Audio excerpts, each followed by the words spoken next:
that they're changing my voice. The year is 2023.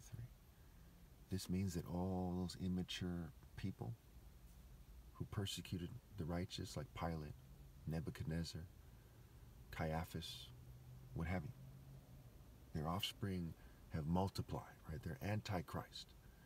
They're being fruitful and multiplying wickedness and injustice and senseless violence.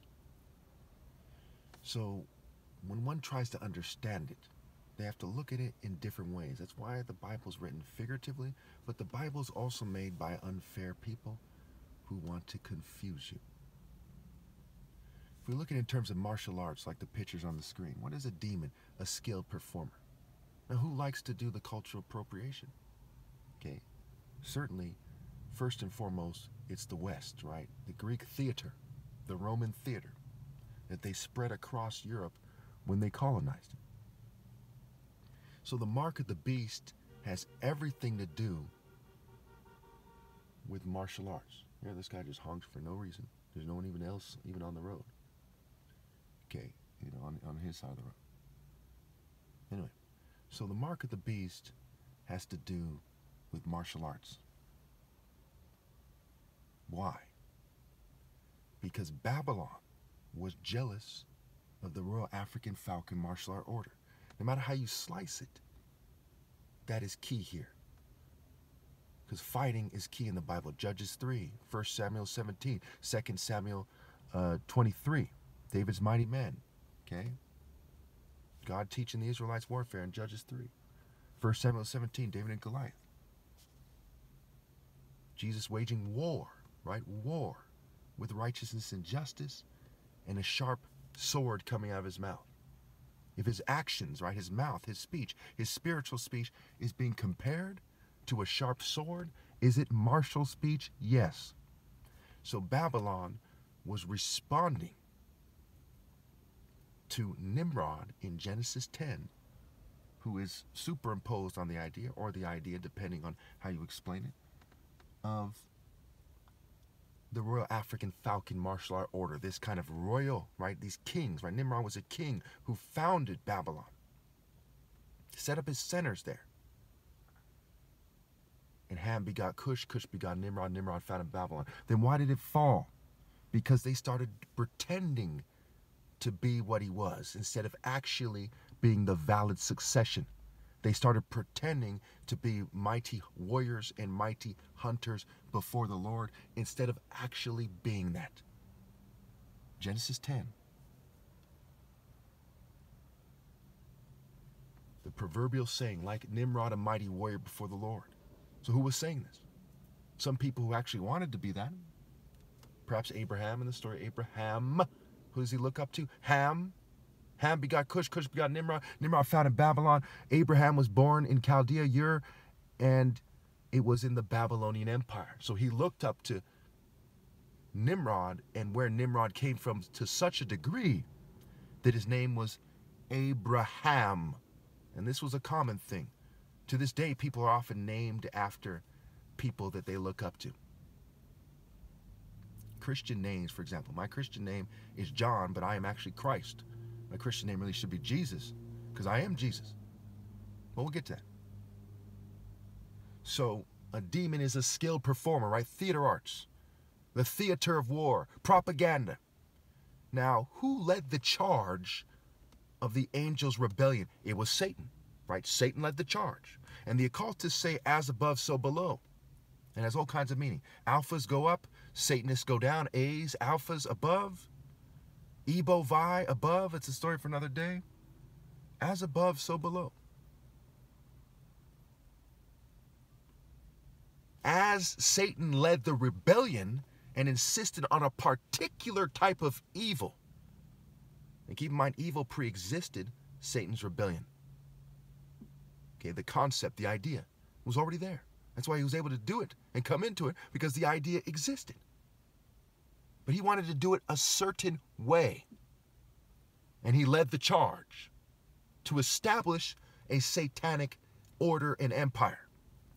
And so it is when people were evil all over the world. Some people, on the spectrum. The West, except for the Royal African Falcon Martial Art Order, we'll get to that.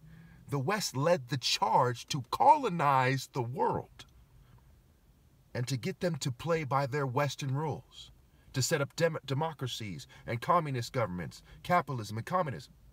They led the charge to get them to dress a certain way, to speak a certain way, right? They speak French in some places in Africa, Cameroon, I believe Ivory Coast. They speak English in Nigeria. Nations, multitudes, peoples, and languages, the mark of the beast. So Babylon spread its mentality and cultures into Greece and Crete, that then spread their cultures into Roman culture to such a degree it's called Greco-Roman culture.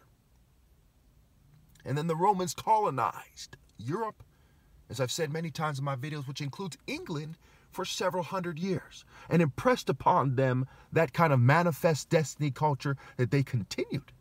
Continentalism, expansionism, expanding all over the world is what they believed they should do. Hitler had the same dream. In fact, Hitler modeled himself after Templars and Roman culture. And they wanted to take over the world. Conservatives conserve that idea. Liberalisms are a liberal version, an Enlightenment version, a theater version in that way of that idea. So the Western colonial culture, which doesn't mean if you're white by default you're evil, you're supposed to obey God through me. We'll get to that. But we know that that culture is the Antichrist. Why? Because it's the pinnacle, the center of rebelling against the Royal African Falcon Martial Art Order. Noah was chosen. Then what? Then Noah had 3 children, Ham, Shem, and Japheth. Then what? Then Ham begot Cush. Ham begot Canaan. Canaan fell off, and his children, Canaan's children, were said to be cursed. Canaan, it's like Judas. But Cush begot Nimrod, and you know them by his fruit, and his child became a mighty hunter, a mighty warrior before the Lord. We know that that interpretation is correct, and the racist rabbis who argue with the other rabbis are wrong, because there's righteous African people all throughout history that have a certain might, a certain moral might that makes it clear that it's an African spirit. It wasn't a Jewish spirit in Martin Luther King when he was giving his best speeches. It wasn't a white spirit or an LGBT spirit. That was an African spirit expressing itself in an African American form. It's all the proof any of you should need. Yes, he wasn't perfect, but that is evidence. That's breadcrumbs. Ham begot Cush, Cush begot Nimrod, Nimrod founded Babylon. God said in Psalm 2 that I set apart my king. He set apart Nimrod. That is the model. He goes beyond Noah. He goes beyond Abel. He goes beyond Seth, aka Set. He goes beyond Shem and Ham and Japheth. A mighty warrior before the Lord. The root and offspring of David, who struck down Goliath and led Israel on its military campaigns. And that's why they said they anointed him in 2 Samuel 5.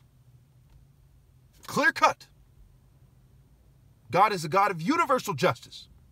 There is no Jew or Gentile. You're all one in the Spirit of Christ if you are. But there is an order. The laborer is worthy of his hire. Pay the worker his wages. The parable of the bags of gold, the parable of the 10 minas. There is an order. He said, I'm going to give you charge of 10 cities, and him only 5. Because you did more with your mina than he did. You're the top martial artist ever. I give you charge of the whole world. And if they rebel against you, they're done. They are not authorized to rebel against you and have another Messiah. The divine verdict is on the lips of the king, the one God set apart, and he must exert universal justice and righteousness from his spirit.